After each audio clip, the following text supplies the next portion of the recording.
Welcome to California Life Podcast. Today we are with DJ DEN KAYO, also known as Dennis in professional circles. And we are hosted by the Opus studio, DJ DEN KAYO's official partner. Yes, sir. How would you like me to address to you, Dennis or DJ DEN KAYO? Dennis, DEN KAYO. Dennis is fine. Okay. Yeah. Well, Dennis, thank you for coming to the show. Thank you for inviting us to the studio. And I've been looking forward to this episode with you for a long time. I know you had a bit. It's been how many months? Oh my God, it's been probably half a year, I would say. Yeah, I was thinking about 8 months. So before we begin, how you've been? How is business? I've been busy. It's been a lot of fun working with a lot of different artists. And before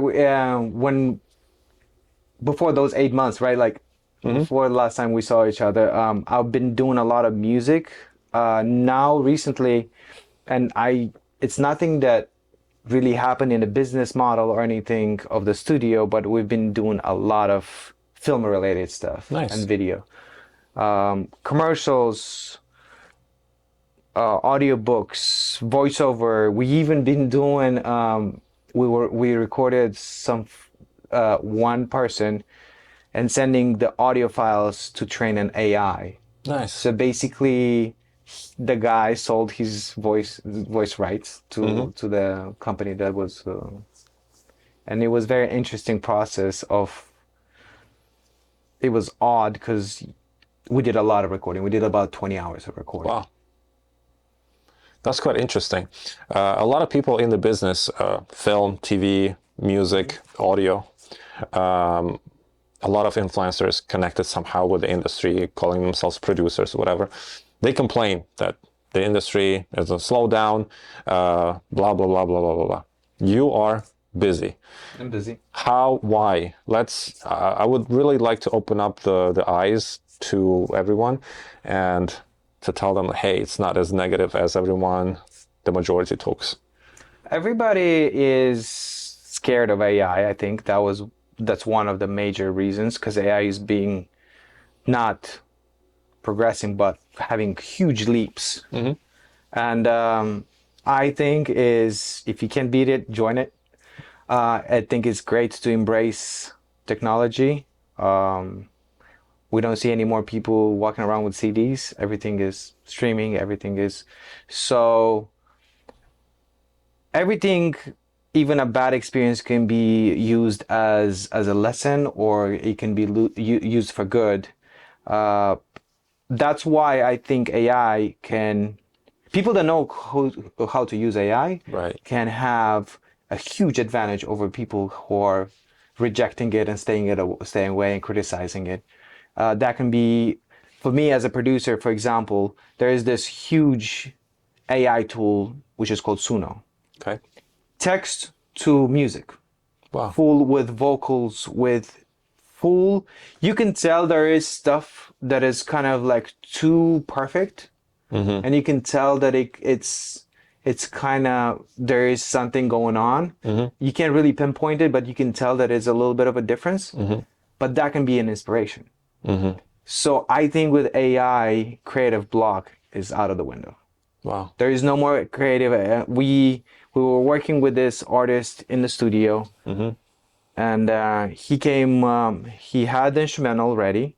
He had the lyrics ready. He did not know how to sing on it. Okay. He couldn't catch a melody. Very simple. We put the lyrics, we put the instrumental, and then it came out with the melody. Wow. And we were like, wow, this is interesting. So that was our reference. Okay. We took a little bit from that, and he improvised. That, I think, is more of a spark. It sparks something in you to create. And then that can be used to your advantage, rather than being like, oh, this is. And of course, there is people that will just type something and we get a song, and then post that song on social media and everywhere, and they're like, oh, I made this song, which debatable. But that can be used for somebody that's a professional, and it can be used as a source of inspiration. You know, what you just shared, it kind of reminded me of one of the most recent interviews of James Cameron, when he said he will be using AI and not to fire people, but to speed up and improve the process of the making. So it does make sense. And I wish your words and James Cameron's words would come up way before the strikes happened in Hollywood, which again transformed it into a different system. AI aside, DJ DEN KAYO, Dennis, known among friends. Tell us a little bit about your brand, what you do as a music producer, music creator. What do you specialize in yourself? So first of all, my journey with music started. I studied DJing, and it was such a odd and coincidence right now that I think about it. I was a child. I was 15. I am from Moldova, for people that don't know, and I went to a bar. Back home, you don't need any ID or anything to go in a bar. As long as you have money, you can drink. Sorry, but that's what it is. That is what it used to be. And then we were talking to the owner of the bar, and he said, "Hey, do you want to DJ here?" And I'm like, "That sounds cool." I started as just double clicking on a song on the computer, and then I got more and more interested in it until in 2010 I moved to the United States. I lived in Florida, and we had a town. I lived in a town that was very popular for international students to come. It was a vacation spot, so a lot of people would come in the summer. Miami? No, Okay. Northwest Florida, but yes. And over there, I started DJing, and I'm a very goal-oriented person. So nearby was another town, and then they had the biggest club in the United States at that time. Okay. So I was like, I'm gonna get to DJ there. So, long story short, 1 year later, I started DJing at that club. So I'm like, now what? Okay. So my brother he moved in the United States too. He lived a little bit with me. He moved to Los Angeles, and he's like, why don't you come to Los Angeles? Los Angeles is the hub for film and music, and it's a big opportunity to grow, in your craft. So that's what I did. I moved to LA. I started working at a Russian restaurant over there. One of my coworkers, he was a music producer at that time. I was just a DJ, and he's like, "Hey, why don't we team up? And I'm good at producing music. You're good at DJing. We can be both on stage, both in studio." So that's how music production. I was like, I don't know if I'm gonna like this, but I started really liking it. We got to perform at big clubs in Los Angeles, like Avalon, Exchange, Create at that time, now Academy. And then we split. He started doing his own thing. I started doing my own thing. So I felt the need of going to a music school to get to properly learn the software and how is to really like get to produce music. And I was generation one of that music school. It was a brand new school. So we were the guinea pigs of the school. We learned how to. They learned on us. We learned on them, and that's when I created DEN KAYO. DEN KAYO. It was Den because Dennis, and then Kayo sounds very Japanese. I'm very passionate about Japanese culture in general, and that's what Kayo meant. Which later on somebody told me, which was very odd. I do not know what language this is, but I would like to know. It means to be rich. It was very unintentional. In Japanese or? Not in Japanese. I believe in Tagalog. No, Tagalog, the Filipino. Filipino, yeah. Okay. I believe so, but I'm not sure. Okay, well, we have Filipino friends, but we'll we'll double check that. We will. And I like, because I like the Japanese culture, I try to incorporate Japanese elements in the music. I tried that for a short period of time to experiment. I think I should get back into it, but I started to implement Japanese elements. I didn't really like what it turned out, so I got into house, and then I met Misha, Misha, my partner, and we co-produce everything together. We're in the studio. He's a very, very creative person, knows how to sing, play piano, produce. He does not like to DJ, which I think it will be extremely easy for him.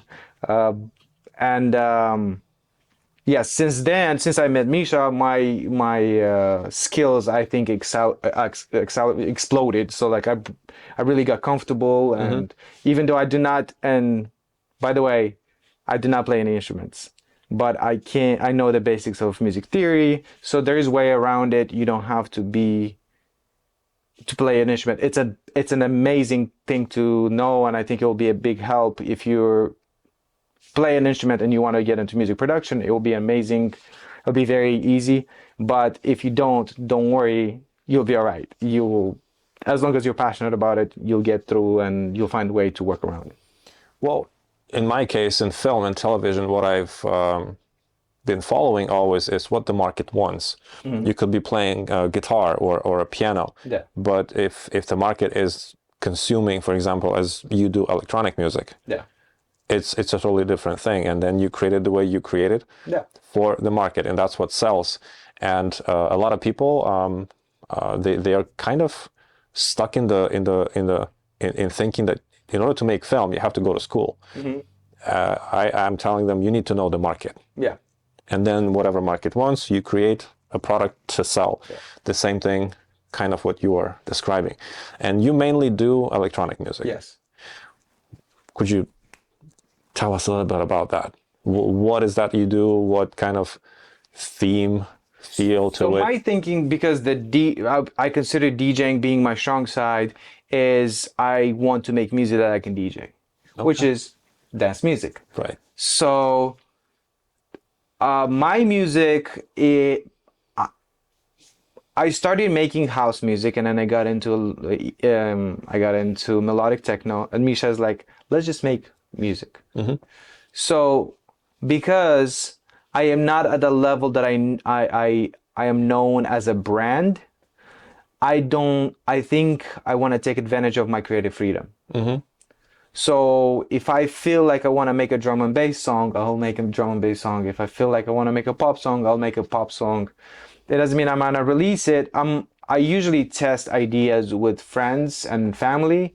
I send them my songs, I'm finished, and I ask their honest opinion. I do not send songs to people that just say that they like it and nothing else after that. I want to know how I can make it better. I'm always open for criticism, and I think I learned to analyze the situation from a third person. So if somebody tells me something, I'm stepping out of the situation. I'm like, does it make sense what the other person says, without me putting ego in a way. So I learned that probably a couple of years ago, and I think it's been working well in my favors.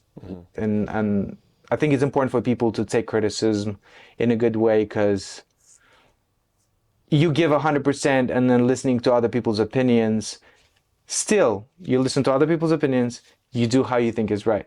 Right, absolutely. So even if somebody tells you do this way and then you do it that way, it's still your decision. Right. And you cannot blame anyone for your successes or failures. Right, it's always like that. I remember when I was working on my first show, and it was still a pilot, and I showed it to a few acquaintances in the Emmy commission. They all told me about Miguel, the main father hero. Change the actor. He is a drama actor. He's not a comedy. Yeah, but no, thank you. And I kept him, and we got a really nice placement. Nice, yes. It was a success. So exactly what you just said. Please correct me if I'm wrong. I did some prep work before coming to you. Electronic music was a lot more popular, like the boom in the 90s, early 2000s. How is it doing right now on the market? Oh, it's massive. It's massive. It's massive. I think everybody that is courageous enough to experiment and put that in the world usually gets to reap the crops. So I think you need to be courageous. In my personal opinion is, do not follow trends. If you're following trends, if something is very popular right now and you want to jump on the train, it's already too late. Yeah. So try to be true to yourself. Don't be afraid to experiment. And those in the long run, and do not play the short game, play the long game. If you really want to gain, because we are trained right now with social media and YouTube and all of that, we're trained to consume fast information and short. Yeah. Immediate gratification. Yeah. So avoid immediate gratification. Listen to and sometimes it's good, but really listen to your inner voice. Your inner voice is very powerful. We tend to shut that and not listen to it, especially as guys. We think we always have to be logical and stuff like that. That's why women are usually more in tune, because they listen to their inner voice, and that is one of the important things that we kind of lost as guys, and we need to be more in tune with ourselves. Listen, does it make sense? Like you said with your success, this is why you had success, because your inner voice told you to keep that actor. Yeah. And that was the right decision. You found out later on, but in the moment you have to trust yourself. Yeah.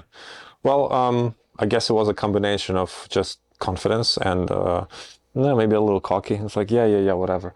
You know, I took a lot of inspiration, and my learning process was connected with Quentin Tarantino. Nice. And it's like, he's creating films for himself, and everyone is welcome to join. Yeah. I'm like, you know what? Yeah, I'm not that big yet, but I'll do the same thing. Yeah. That's a good philosophy. So that's what I did. But back to you. It's not about me. What inspires you to create this music? I grew up and I was educated on classical music, and to me it's more structurized. Yeah. Like it has an ABC. I don't know too much about the history and creation of the electronic music. To me, it's, as you just mentioned, you feel something, you create. What inspires you to create this music? A lot of times, it's funny. I would go to a music festival. I've been fortunate enough to have some friends that are up and coming, and then some friends that are doing very, very well in the music industry. And I had I was fortunate enough to go with them to big festivals and listen to different artists and new music. And that usually I would come that night home when I get in front of the computer and start creating, because you feel that spark. And I think for me, creating music has always been, if I can sit down and do the creative part in one session, in one sit down, usually that turns out very good. If I create a little bit of a thing and then have to come back, usually it morphs into, and then I call it a potato head, where you put the ear where the nose is and all of that, and it turns into a monster. That's why it's important for me to listen to analyze yourself and see what works for you and what doesn't. Also, like another thing that I do, I trick my brain. There is this thing called cue. Okay. Which is basically doing a trigger for yourself to signal your brain that it's time to do something. I think a great thing is olfactory, so the smell. So I have a candle that I light up, and then I bought 4 of them, so I have them in my house. So every time I sit down and create, I light one up, and then my brain gets the signal that, oh, it's time to create right now. So it's a great way of me. And don't get me wrong, I have a lot of times when I sit down and I cannot create anything, but I think it's still important to try to fight through it. If you can't, sit down and do something more mechanical, more technical stuff, like organizing your stuff. Right. Like Jordan Peterson says, start with making your bed. Yeah. organize yourself. Having stuff organized will help you, maybe not right now, but it will help you in the long run because it's easier to browse through your stuff. And when everything you have to spend time to find something, it just kills the creative flow that you are in. For me, another big thing was after the music school. Right. What it really taught me is how to use. I produce in Ableton, the software of my choice, or the digital audio workstation. I really learned Ableton. Every single little button, I know what it is, and if something doesn't work, I can fix it like that. Sometimes it's like playing piano. You don't think about it; just your fingers are Just moving. Yeah. So same thing with Ableton for me, and especially working with other artists, and you being, because I'm also doing sound engineering, it is very important for you to not slow down the creative part. Right. If you are the one slowing the creative part, at some point you will be like, oh, wait, I need to do something over here. And then that creates the creative part of things, and you can call it a day because you can't start it again. It's like a snowball effect. Once the ball is moving, then you gotta not stop it, because once you stop it, then it's done. And that's what's been for me. It's the technical part. It is very important, so you don't spend time on figuring out how to do certain things. So when your technical part is down, it's just you're flowing, and then you're trying new things. And I was fortunate also with Misha that I would create something and I would show it to him, and he's like, yes, this is worth developing into a song, or no. And the other thing is not being attached to your ideas, like not being married to it. I'm just making something, and then if that is good, because I really trust Misha for like his creative taste and his ear. So if he tells me, oh, this is worth developing, then we sit down and actually get more into it and figure it out. If it's not worth, I don't want to spend time on it. It's just gonna die on my hard drive, And I think that is another big thing that's very important. Yeah. In our case, we say that nothing dies in Hollywood. It just depends on timing. What about your case? Did you have experience of leaving something and forgetting about it, and then in like 5 years, like, oh, I found my old piece and now it's popular? Yeah, I would open something, and I think it's worth one of Skrillex, which is a big influence for everybody. I tend to love music because I appreciate the professionalism and the skill of someone, not necessarily because the genre doesn't really fit in my pocket. But I really like, so what he does, he creates ideas, a whole bunch of ideas, and then kind of getting rid of the creative block. So one time he would get to the idea and be like, oh, this is interesting. So he'll take that and create it. I do sometimes that too. Also with electronic music, there is always a freshness of the sound. So you were kind of inspired by a certain sound and you start creating, and once time passes, kind of that sound is outdated, so you would have to refresh it. So that is a little more, because electronic music is it's a lot about sound design. It's about certain sounds that are popular right now, more than and genres have waves too. One genre will appear and then will grow and will die and then come back. And it's kind of like with everything. Exactly. Yeah. You've mentioned you were also working with other artists, and they come from different backgrounds, different cultures, countries. I'm following your Instagram, so I kind of, I'll make a little comparison. For me, for example, I'm in love with the languages, with the cultures, and it's one thing when you are just practicing it on your own, as you do music on your own. And if you use that language for work, a lot of translation or working in the business, it becomes dry and just not as enjoyable anymore. Have you experienced any feelings like that when you work with a bunch of different artists, and sometimes, they're out of tune, and it could potentially impact your own creativity and love for music? I look at this as, I strongly believe in the 10,000 hour rule. Okay. If you do something for 10,000 hours, you become a professional at it. And I always give my 100%. And I hate when I cannot, I'm tired or stuff like that. I hate it. So I want to be fresh in my sessions. I want to be able to give 100. Because I'm not looking at this as sacrificing something, but I'm looking at this and like the opportunity to become better. And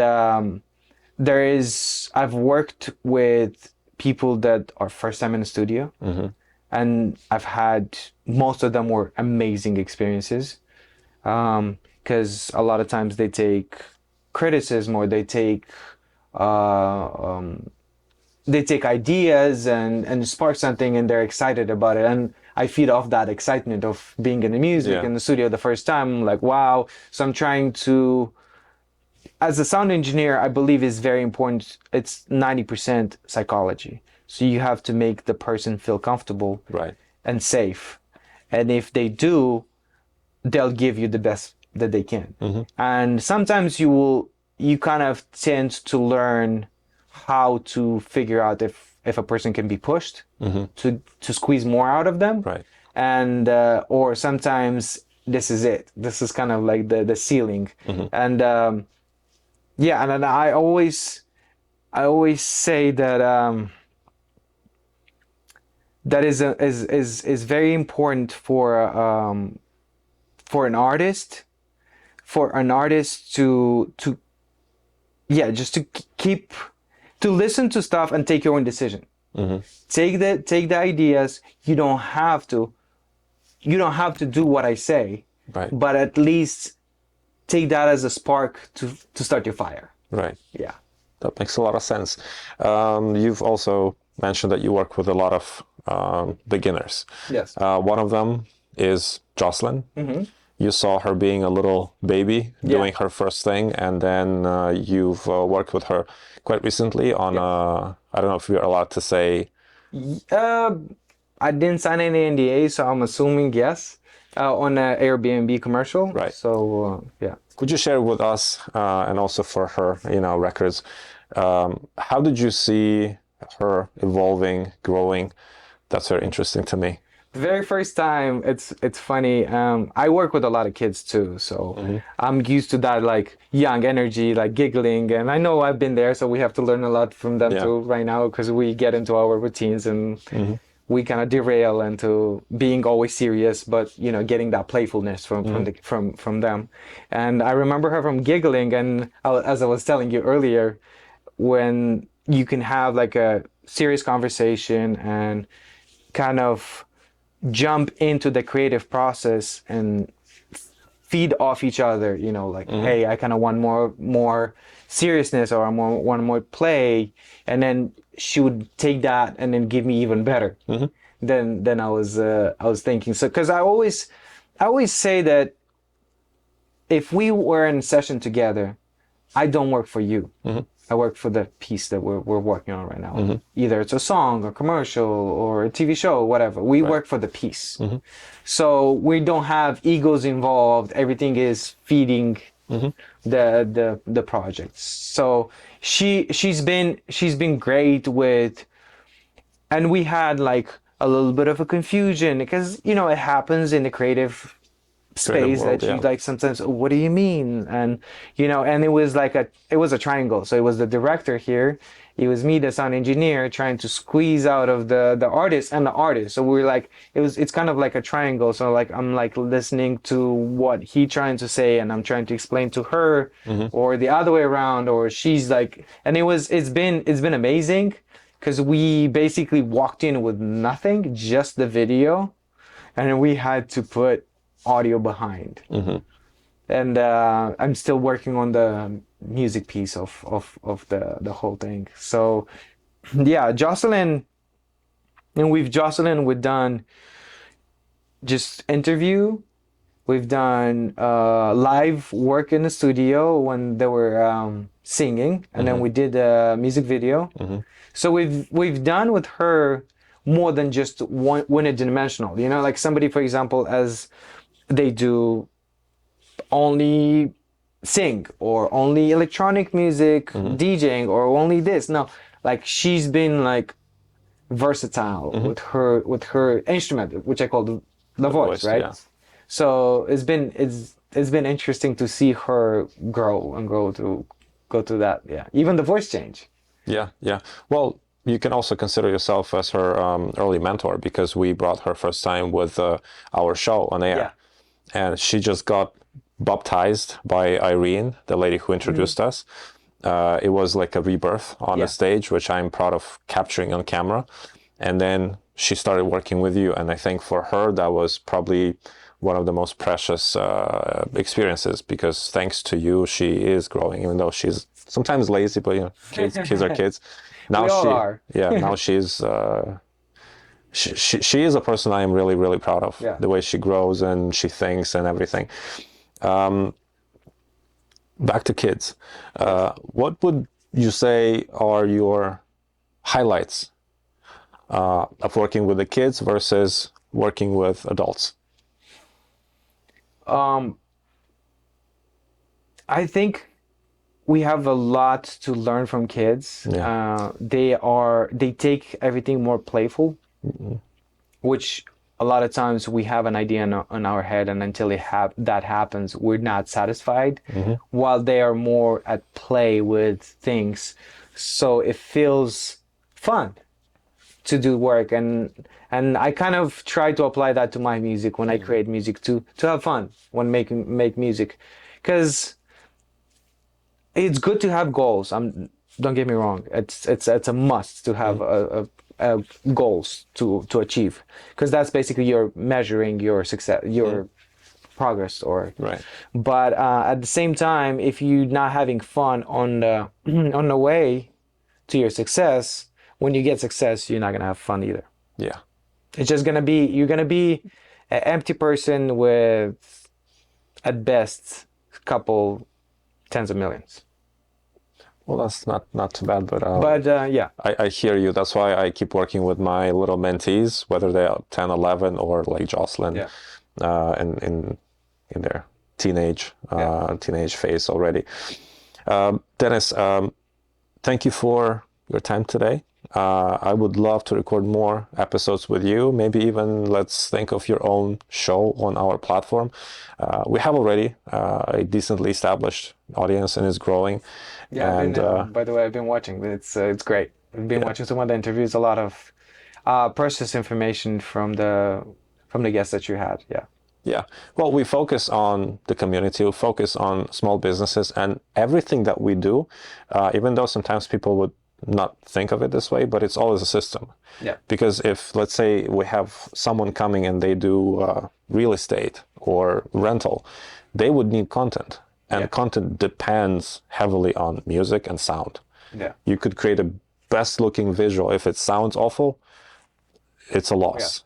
If someone sounds not as good as Mariah Carey, which you can make, it's a loss. So it'll be great to connect you with everyone. And since we also serve small business administration and NFIB, just let the businesses come and you know, do their Yeah, we content always with you. enjoy working anything that's creative. I enjoy it. I enjoy it in general. Everything we've done, big stuff, small stuff, local businesses, small artists, first timers in the studio, established artists. It's always fun, and there is always. I think it's important. Again, find play. Yeah. Play in what you do, and you'll enjoy it, and you'll have success. Surprisingly, you'll have success. Well, the other thing with you is you're not just creating out of blue, which maybe sometimes you are. I don't know, but the one of the great things that you have is you know what works. It's you. Yes, you are very creative. At the same time, you create something that works. And I've met quite a few creators or creative people. They would create something that is just like, what? Thank you very much, but no. And in your case, it works. So that's why you have satisfied customers. That's why businesses keep coming back, and your business and your brand is growing. Dennis, again, thank you very much. Thank you. Thank you for Do you having think me. It's a pleasure. We look forward for more. Do you think we could have a little masterclass or maybe a little demonstration from you as the end of our episode? Of course, yeah. Okay, so this is one of the songs that we finished, and we're looking to place it either with a record label or we're gonna release it. We're just still waiting for some answers from some record labels. So is me and Misha created a song, and then we have a singer that actually she's in LA area. I mean, not LA area. She's in Rancho Cucamonga. But long story short, we met on Instagram. She was liking my pictures, and one day she's like, "Hey, let's do something together." So we got in the studio, and we had nothing in mind, zero ideas. We just sat down, and that was born in session. And we wrote the lyrics in session, we wrote the music in session, and then along the way we came and re-recorded certain parts and finished up the tracks. So long story short, here it is. I was lost in the woods with 1,000 trees. I was walking down this path with this melody. Oh, she knew where I had to go. We were lost in the woods, but it's not the same. All the forces that I know who call my name. Oh, she knew where I come. Let's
let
That's one of them. And then another one, which is, I think it's an amazing story, is somebody came in session for me to mix some songs.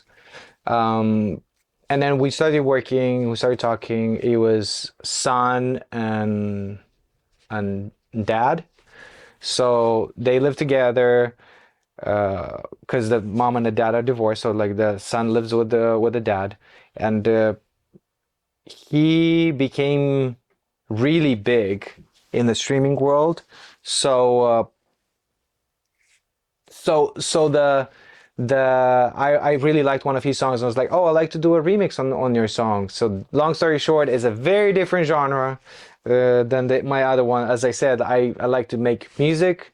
I try not to put myself in one box. So this is, long story short, this is Zavadila.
Thank you guys for listening. To follow, to keep up with what I do and where I'm going next, follow me on all the social media. DEN KAYO, Instagram denkayo.music, DEN KAYO on Spotify. See you soon.